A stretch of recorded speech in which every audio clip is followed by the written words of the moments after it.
Let's start with some history. You all know about Jagadguru Adi Shankaracharya, right? So he was a principal exponent of Advaita Vedanta. He established 4 maths to preserve and propagate Sanatana Dharma and Advaita Vedanta. 4 maths being Sringeri Sharada Peetham, which is in the south, Dwarka Sharada Peetham, which is in the west, Puri Govardhan Peetham in the east, and lastly, Badri Jyotis Peetham, which is in the north. Adi Shankaracharya once, when he was traveling across India, he came to Sringeri. On a fine sunny afternoon, he witnessed something extraordinary in front of him. He saw a great act of kindness between a prey and a predator. Prey being a frog, fully pregnant, tired, unable to move in the scorching sun. Predator being a snake. So, the natural instinct of a snake is to pounce on a frog, right? And gulp it. But here, snake opened its head like an umbrella and provided shade to the frog. Adi Shankaracharya, moved by this amazing act of kindness, declared the land holy and established his first Peetham, that is Sringeri Sharadamba Peetham, right there. And he spent about 12 years practicing, teaching, and learning along with his disciples. Why am I telling this story? I hail from this beautiful holy land, Sringeri, which is situated in the western Ghats of Karnataka, on the banks of beautiful river Tunga. In Sringeri, when I was growing up, I discovered rich tapestry of culture, spirituality, and academics, all in the background of the teachings of Adi Shankaracharya. When I was growing up, the town was beautiful. The culture and everything was all around the town.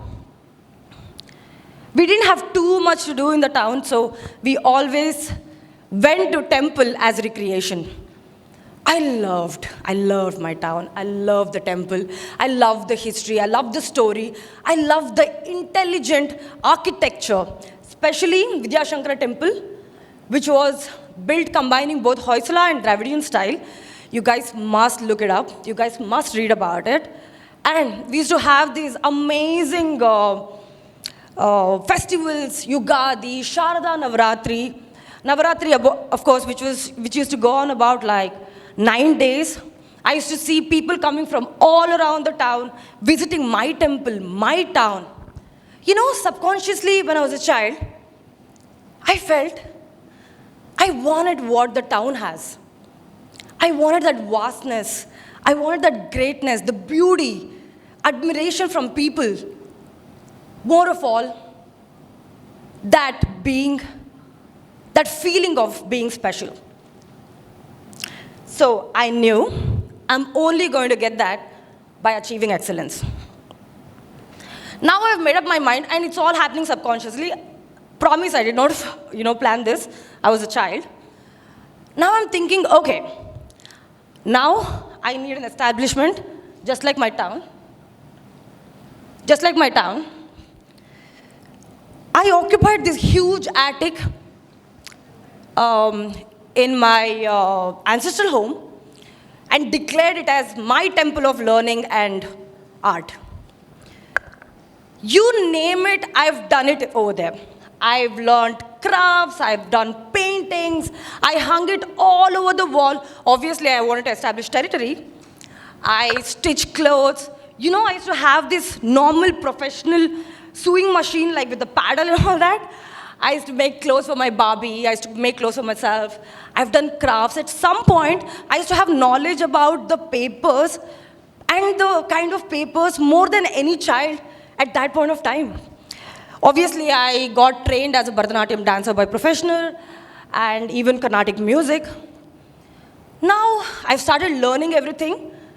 And you know why I started all these things? For validation and fame, obviously.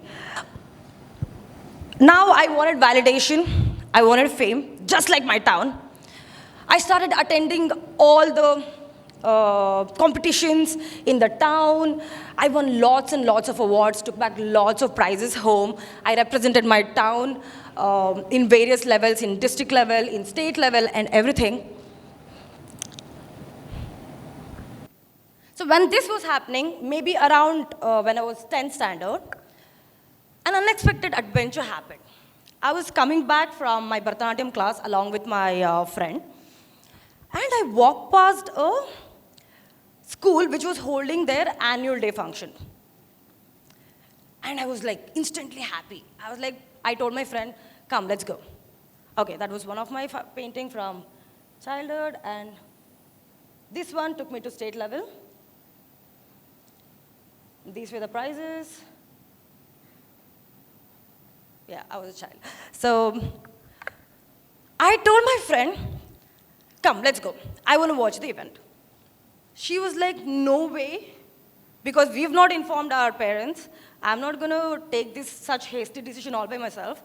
She did not accompany me. I'm like, it's fine, I'm going to go. I went, I sat right in front of the stage. I'm like, okay, like I probably thought that I'm going to take all the magic, first person to take all the magic from the stage, with my mouth wide open. Even now, if I'm watching something, if I'm going to a theater or like if I'm watching something amazing, my mouth is always open. And I was transported to a different planet altogether. By the time I came back, obviously when the event got over, it was around 9:30, 10 o'clock.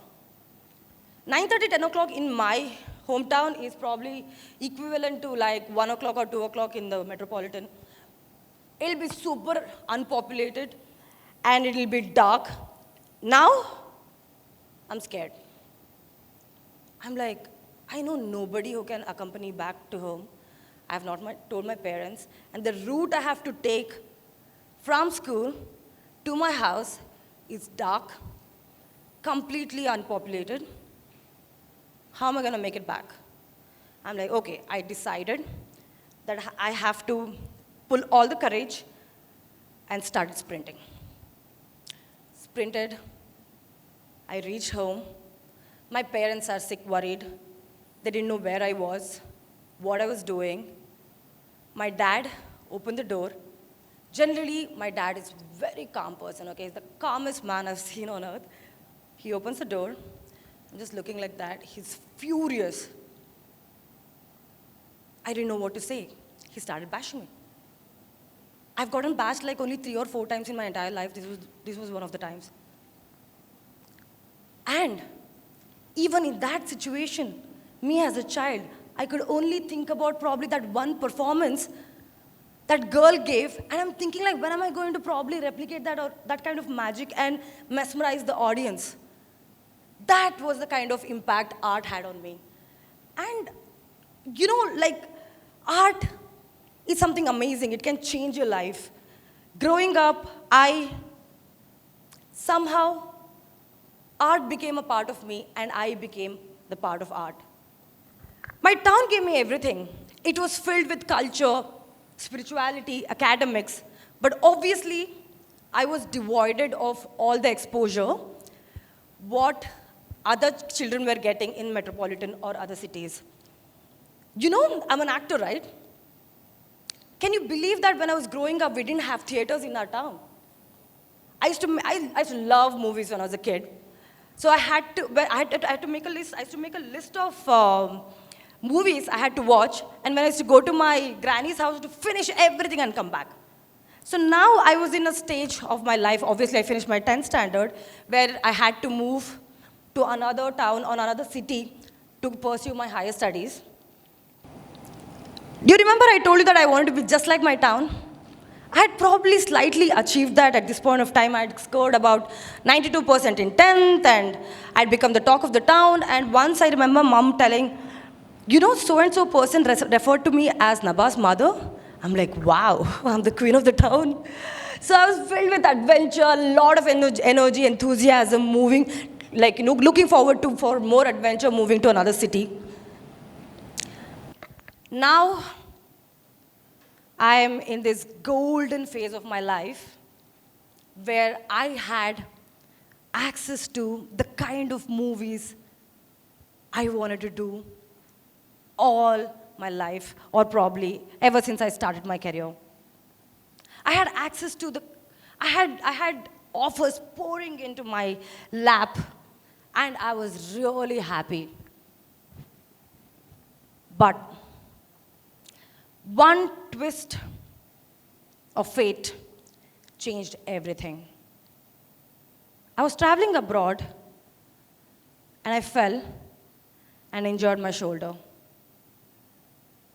My shoulder bones shattered into pieces, incurred multiple injuries. I had to undergo a couple of surgeries. This was a challenging time. Firstly, because I wanted to get instantly better and start working, and that's not how it works. Secondly, I've always been this free-spirited person. I always thought freely, moved freely, had thought swiftly. More importantly, I used to sleep a lot. I still sleep a lot. I need to get that 8 hours, 9 hours of sleep. Otherwise, I'll be the person who will be talking about it all day. Like, bro, I didn't get this sleep, bro. I'm like, whoever calls me, I'll be talking about that. Now, everything has changed. I'm not able to move that fastly. I can't think that swiftly. I have to be watchful about my sleeping position all the time. And I was forced to take a sabbatical from work. It started getting into my head.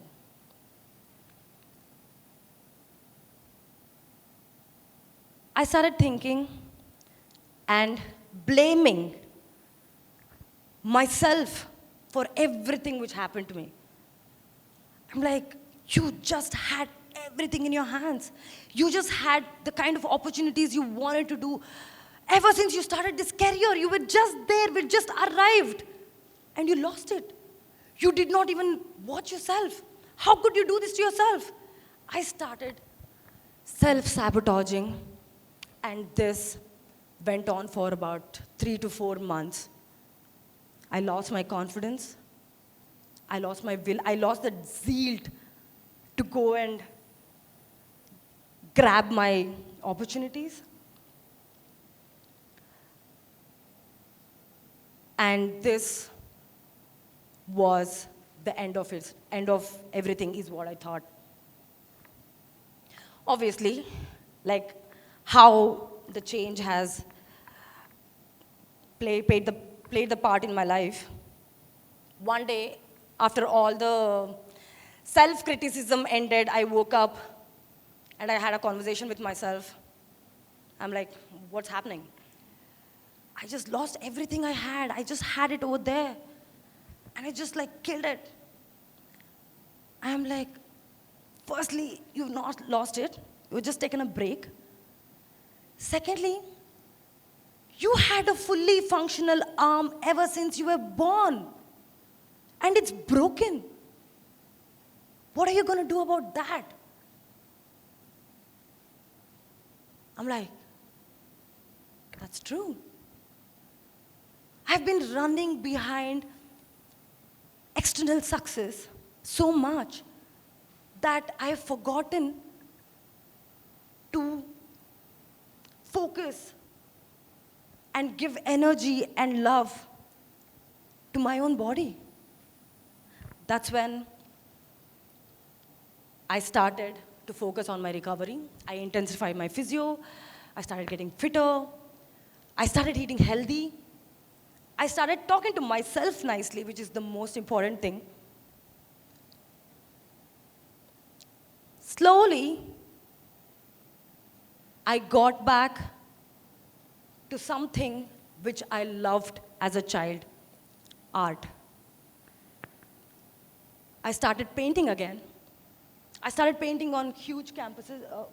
Okay, this was the scar which I had because of my surgery. I started painting. I started doing crafts. I started cooking. I started reading. And this filled my soul, made me happy, and made my recovery better.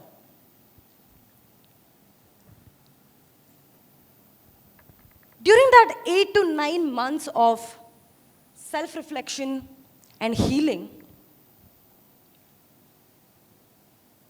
I realized the importance of prioritization. I realized how important it is to channel your energy to the part of your life which requires the most attention at that point of time. Now, I'm standing before you with a different perspective to go about in my journey ahead. I've realized the importance of accepting the reality. And I've realized you can only change your reality by adaptability. At any point of time, if you don't like your reality or you don't like your today, you are the only person who can alter it. Change is the way of life. Change frames our journey. Change can come as a surprise, sometimes it can shock you, but change is the only constant, and adaptability is the key to navigate your life. The recent change in my life has made me stronger, probably a little bit wiser, and given me a lot of energy to do what I love to do. That's all for today, folks. I wish you a lot of great opportunities. And at any point of time, if you don't like the opportunity which you have, do not hesitate to change it. Thank you.